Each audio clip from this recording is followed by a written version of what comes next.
we have an escalator, and if Amy stands still on the escalator, it takes her 60 seconds to travel from the bottom to the top. So let's consider that the distance is d. Then it takes 60 seconds.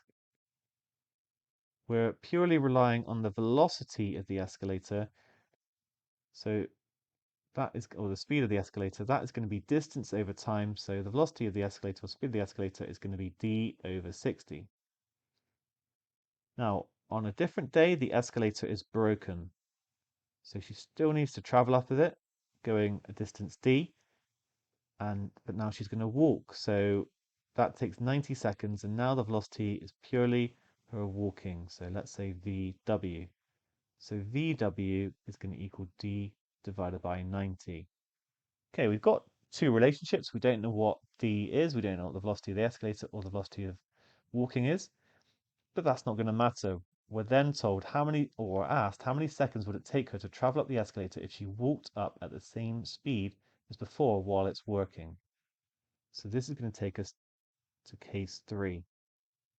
Still going the same distance, but now there's the velocity of the escalator and the velocity of walking. So the overall speed is going to be VE plus VW. And that is going to equal distance divided by time. And that's what we want to calculate. But from what we've done before, we actually have the velocity of the escalator in terms of d. So it's d over 60. And we have the velocity of walking.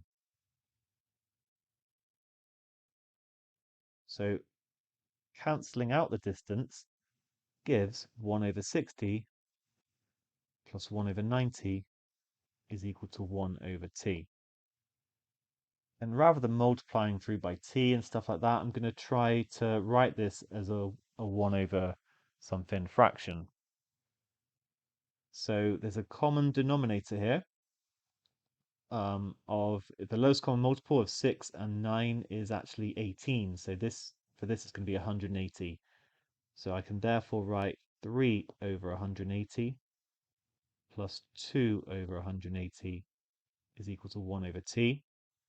That's going to give me 5 over 180 is equal to 1 over t. I'm very tempted in this case to flip it around. I'm not going to quite do that actually. This is going to be 1 over 36. If I divide top and bottom by 5, 1 over 36 is 1 over t, and therefore clearly t is going to be 36. So that is a neat question. It requires kind of setting it up using some unknowns, some variables, d and the velocity and so on. But it then all comes together in this last bit. Nice.